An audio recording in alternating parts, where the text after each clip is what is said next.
Welcome to the discussion of Part 3, Chapter 6, the final chapter in Part 3. Raskolnikov and Razumihin are walking post-meeting with Porfiry Petrovich, and they are discussing the situation. And Razumihin is kind of really shocked that they actually do suspect Raskolnikov. And he's still in denial, really, about this whole situation. He still feels that they're out of they're out of line for suspecting him. He feels like quite clearly like, yes, there are things that are suspicious, but they can all be explained away because, yes, he's acting oddly because he's been delirious and he's poor and he's a hypochondriac and he hadn't eaten and all of these things were very upsetting to him. And so that's why he was dealing with the IOU at the police office. And so it was just, circumstantial that he collapsed there that had nothing to do with him being guilty. And so he just feels like they're out of bounds by almost basically accusing Raskolnikov of being a suspect. And he's like, I'm going to go talk to them. I'm going to talk to my uncle and, really set things straight. And Raskolnikov is like, that's not like, now you're starting to see what I've been seeing. And they're approaching his mother's flat because you remember he's supposed to go there to meet with them when they are expecting Peter Petrovich. And him and Razumihin have been invited. Dounia is insisting that Raskolnikov be there. And then right as they get to the steps to go into the apartment, Raskolnikov's like, I've got to go. And Razumihin's like, are you crazy? You have to come in here with me. They're expecting you. And he's like, I'll be back in a half hour. And he runs to his apartment because he has this overwhelming fear that he forgot something in the hole when he first originally hid all of the money purse and the jewelry in that little hole in the wall. He's like, what if some piece of paper fell off or there was some chain that I missed? Because clearly he's had where he's missed things, like when he dropped the earrings behind the door in the open flat that he didn't know. There's things that happened that he didn't foresee or think about looking or even knew that he did. And so he's worried. He knows that he's a suspect. He's worried they're going to come search his room. And he just has this overwhelming fear that they will find something. So he runs back. He thoroughly checks the hole and he's like, okay, it's good. And then he just sits there for a long while and he's really just thinking everything over and kind of getting himself back together. And he sets out to leave.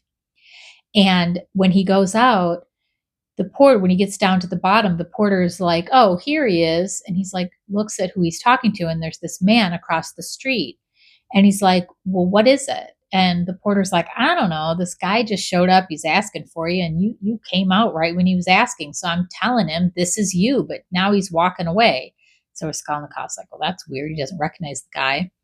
So he's following him from a distance. Then he's following him super close. Then he's like right up next to him and he's looking at him. And he's like, did you want something? And the guy's like, stops and looks at him right in the face and says, murderer. And then says nothing else. And Raskolnikov is just like struck. But they keep walking in silence. Raskolnikov doesn't say anything to him. He doesn't say like, how do you know that? Or no, I'm not. He says nothing. He just walks in silence with this guy. And eventually this guy says it to him again, walks away. And Raskolnikov's really shaken by that because it's possible that he could have seen. Remember when after Raskolnikov had killed Lizaveta, he's just washing his axe and just kind of casually doing things around the apartment, he realized that the door was wide open.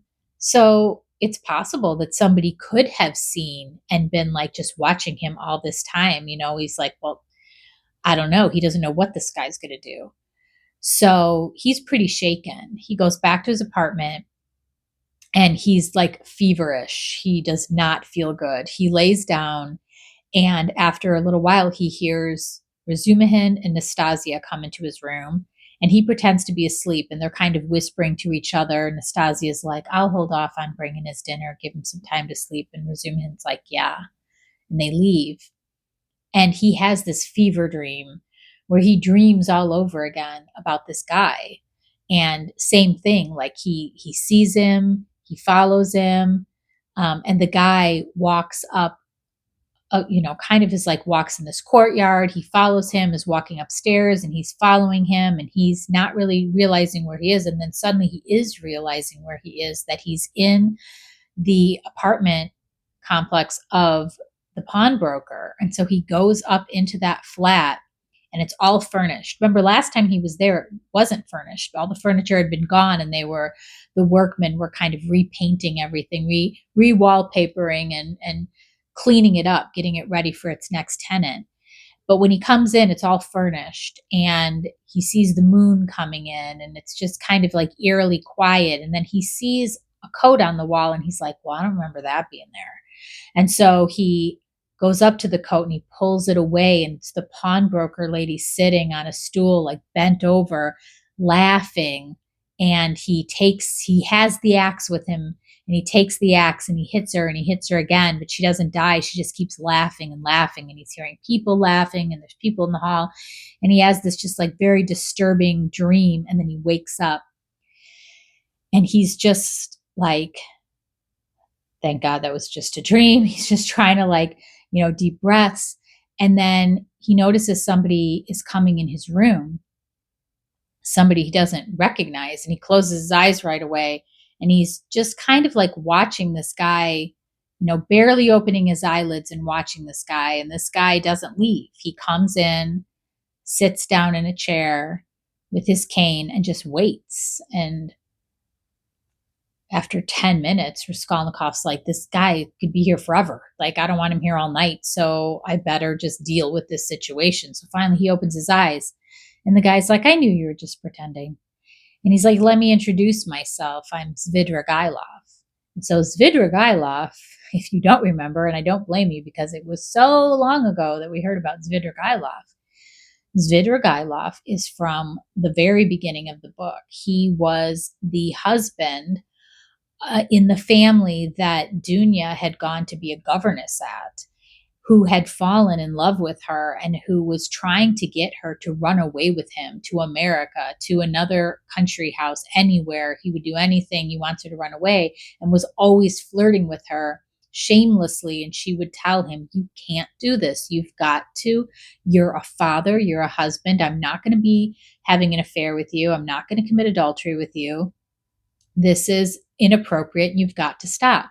And his wife, Marfa Petrovna, had come upon them in the garden and misinterpreted what was going on, and had blamed Dounia for whatever was going on. Like, oh, you came on to my husband. You were the one leading him astray, and really trashed her reputation around town. And then Svidrigailov finally went to Marfa Petrovna and said, no, it was me, and I have a letter to prove it. Here's a letter from her telling me basically to buzz off and leave her alone. And so Marfa Petrovna, who really did like Dounia, went about town forever, just recanting everything that she had said and really puffing her up. And so that was the whole reason why she even got on Peter Petrovich's radar, was from his cousin, Marfa Petrovna, who was just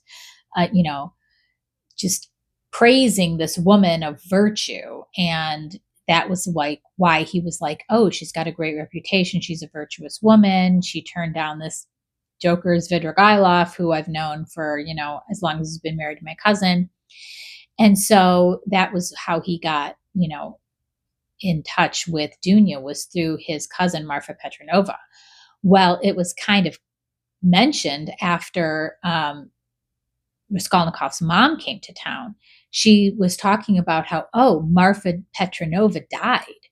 And they were like, well, how did he die? And she didn't come out and flat out say it, but the implication was that her husband murdered her. It was like, yeah, he used to beat her, but it was no big deal, but not that bad. And then after one of these beatings, was the story. It was just kind of grazed over, but it was He beat her, and then she went and, she took the carriage and she went to the bathhouse and she died in the bathhouse. And so I think it was something like that. But I mean, it was like she was fine. He did whatever he did to her, and then she's dead. And so it's interesting because they note in this chapter at the end that he had the cane. And if you remember when Sonia went to go see Raskolnikov and she was there, and then her and Raskolnikov and Razumihin were all talking out in front of the apartment before they went their separate ways, that there was a man with a cane who was watching and then followed Sonia home and was like, "Oh, you're in number 8. I'm in number 9." Like he was in the next apartment building. And I was like, is he following Raskolnikov, or is he like, who was he watching? He was watching them, but is like, why was he at Raskolnikov's apartment? So was he there because of Raskolnikov? Was he there because of Sonia? Like it was unclear.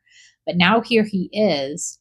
Clearly, he's wants to see Raskolnikov because that's what the relationship is. Raskolnikov is Dunia's brother.